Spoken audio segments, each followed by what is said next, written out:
सीमा kitchen में काम कर रही होती है। तभी सीमा की सास कुंती किचन में पानी लेने जाती है और उससे कहती है, फ्रिज में एक बोतल ठंडा पानी नहीं है और सुबह के 9 बज रहे हैं। गर्मी तो ऐसे हो रही है जैसे कुछ ही घंटों में धरती पर आग बरस जाए। माँ जी, पानी की कई बोतल पूनम के रूम में है और पापा जी भी अपने दोस्तों के लिए पानी लेकर गए हैं। इस लड़की से और मेरे बूढ़े से, दोनों से ही मैं बहुत परेशान हूँ। दोनों ही किसी काम के नहीं है। अब कुंती घर में इधर उधर जाकर सारी बोतलों को ढूंढकर फ्रिज में पानी भरकर रख देती है। और तभी कुंती देखती है कि उसकी बहू आटा गूंद रही है और आटा गूंदते हुए वो अपनी सास से कहती है, माँ जी, ये गर्मी भी ना लगता है जान लेकर ही मानेगी।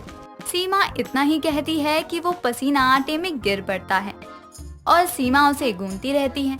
ये देखकर कुंती अपनी बहू से कहती है, बहू, गर्मी का तो पता नहीं, लेकिन तेरे बदन की गर्मी आटे में जरूर मिल रही है। थोड़ा ध्यान से काम कर। अब कुंती हॉल में आती है तो देखती है कि हॉल का टीवी चला हुआ है, एसी पंखा सब ऑन है और वहाँ पर कोई भी नहीं था। ये देखकर कुंती भनभनाते हुए कहती है, इस बुढ़े से तो मैं परेशान हूँ। 50 की उम्र में नौकरी छोड़ दी और तब से 60 साल का हो गया है, लेकिन अकल नाम की चीज नहीं। इतना सुनने के बाद पूनम अपनी माँ से कहती है, ये पंखा और एसी पापा ने नहीं बल्कि मैंने ही चलाया था। वो मैं खाना खाने आ रही थी ना, और आपने तो टीवी भी बंद कर दिया। हाँ, तू ही तो रह गई थी इस घर में। तेरी नवाबी भी तो कम नहीं है। बिजली का बिल आएगा तो क्या तेरा बाप भरेगा? हाँ माँ, मेरे पापा ही तो बिजली का बिल भरते हैं। आपसे कहाँ से होने वाला है ये सब काम। तेरी जुबान जितनी कैंची की तरह चलती है, तुझसे कुछ काम हो जाता तो कितना अच्छा रहता। अब देर शाम कुंती के घर उसकी पड़ोसन विमला का आना होता है और विमला कुंती के घर आते ही उससे बोलती है, तेरे घर से 4 कदम छोड़कर मेरा घर है, वहीं से आ रही हूँ, लेकिन ऐसा लग रहा है पहाड़ चढ़कर आई हूँ। एक गिलास ठंडा पानी पिला दे। हाँ विमला, गर्मी की तो बात ही मत कर। बारिश होने का नाम ही नहीं ले रही और ये गर्मी लोगों को जलाकर मार देगी। ये बातें चल ही रही होती हैं कि सीमा अपनी सास कुंती और पड़ोसन विमला से कहती है, माँ जी, आपके लिए और विमला आंटी के लिए चाय बना दूं क्या? नहीं बहुरिया, चाय की तो बात ही मत कर। कुछ ठंडा हो तो दे दे, पर चाय से तो दूर ही रख मुझे। अब सीमा भी विमला और अपनी सास कुंती के लिए कोल्ड ड्रिंक लाकर उन्हें देती है और लौटकर किचन में जा ही रही होती है कि तभी सीमा को चक्कर आ जाते हैं और वो चक्कर खाकर गिर पड़ती है। ये देखकर कुंती और विमला जल्दी से सीमा के मुंह पर पानी मारते हैं और उसे उठाते हैं। लगता है कुंती, तेरे घर में जल्द ही खुशखबरी आने वाली है। तू दादी बनने वाली है कुंती। अगर ऐसी बात है तो बहुत अच्छा है कि मैं दादी बनने वाली हूँ। तभी ये सब पूनम सुनकर अपनी माँ कुंती से कहती है, ये बात आप भाभी से भी तो पूछ लो कि वो सच में पेट से हैं या फिर गर्मी से उन्हें चक्कर आ गए हैं। ऐसे तो मैं भी कह दूं कि मैं भी बुआ बनने वाली हूँ, लेकिन पहले उनकी तो सुन लो। ऐसे में अगर कल को मुझे चक्कर आ गए तो आप लोग तो यही कहोगे कि मैं बिना शादी के माँ बन गई, मतलब कुछ भी नहीं माँ जी, ऐसी कोई बात नहीं है। आज गर्मी से मुझे सुबह से ही चक्कर आ रहा था और आखिरकार मैं चक्कर खाकर गिर ही गई। लो कर लो बात। मैंने तो सोचा खुशखबरी आएगी और ये गर्मी भी ना जाने क्या क्या करवा कर मानेगी। अब अगले दिन करीब दोपहर के 2 बजे बिजली वाला घर आता है और दरवाजा खटखटाता है। हालांकि कुंती जब दरवाजे पर जाती है और बिजली वाले को देखती है तो वो बिजली वाला कुंती से कहता है, अम्मा जी राम राम, बहुत गर्मी है, एक गिलास ठंडा पानी मिलेगा क्या? वैसे मैं बिजली का बिल देने आया हूँ। अब कुंती किचन में जाकर बिजली वाले के लिए ठंडा पानी लेकर आती है और पानी पीने के बाद बिजली वाला भी कुंती को बिजली का बिल थमाते हुए कहता है, वैसे अम्मा जी, अभी तक मैंने जितने बिल बांटे ना, सबसे ज्यादा बिल आपका है। 7,000 का बिल है। क्या 7,000 बिजली का बिल आया है? आज आने दो इस बुढ़े को, बताती हूँ। एसी चलाकर जो घूमने निकल जाता है, आमदनी 98 और खर्चा रुपया, ये तो वही बात हो गई। अब बिजली वाले के चले जाने के बाद करीब 10 मिनट बाद गमछे से मुंह ढककर एक आदमी कुंती के घर आता है, जिसे देखकर कुंती कहती है, ओ हेलो जनाब, आप कहाँ घुसे चले आ रहे हैं घर में? किसी के भी घर में ऐसे ही चले आते हो? ना अता ना पता, न जान न पहचान। हम तुम्हारे मेहमान। कौन हो भाई? पता तो मेरा यही है और पहचान के तौर पर तुम्हारा पति हूँ, चमन। दिखता नहीं तुम्हें? अच्छा तो तुम हो। मुझे तो लगा न जाने कौन ही मेरे घर में घुस आया है। कम से कम बोल कर तो आया करो, किसी दिन पिट पिटा गए तो।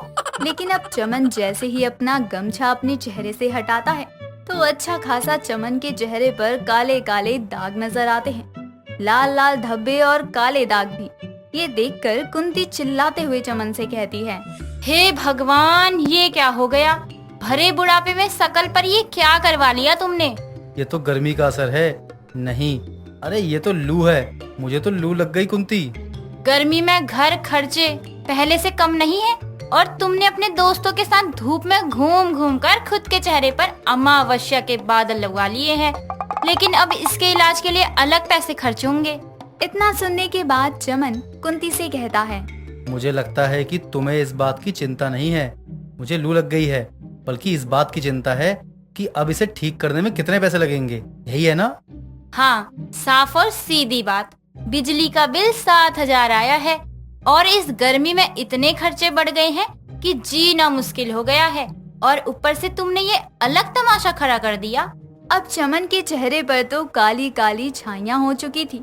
लेकिन देर रात करीब 12 बजे लाइट चली जाती है और सभी अपने अपने कमरे से निकलकर गेट के बाहर बैठे होते हैं। कोई घूम रहा था तो कोई बैठे बैठे ही सो रहा था। ये देखकर कुंती विमला से कहती है, विमला, लगता है तुझे भी एसी कूलर में सोने की आदत है।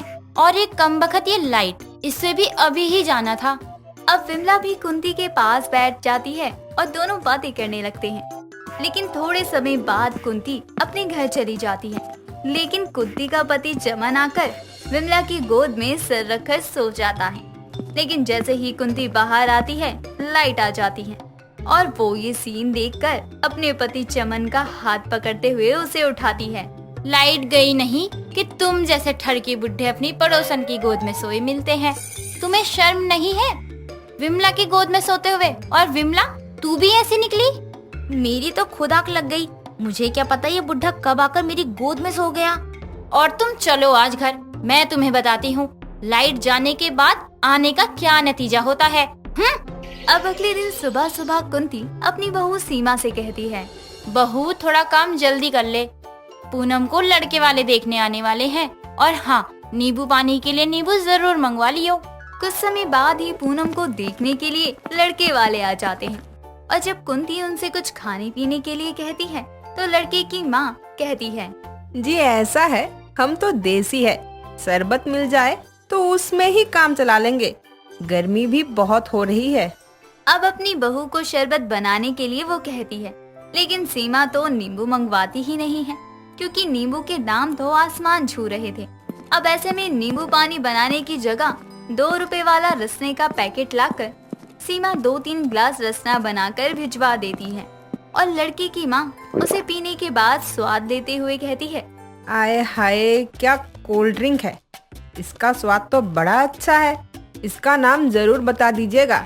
इस गर्मी में ऐसी चीज मिल जाए तो दिल को शांति मिलती है। सच में गवार औरत है ये। 2 रुपए वाले रसना को कोल्ड ड्रिंक समझ रही है। लेकिन जो भी हो, चलो अच्छा ही है, पैसे तो बच गए। और इस तरह से गर्मी के साइड इफेक्ट से हर कोई गुजरता है, चाहे वो आम जनता हो या फिर अमीर घर के लोग।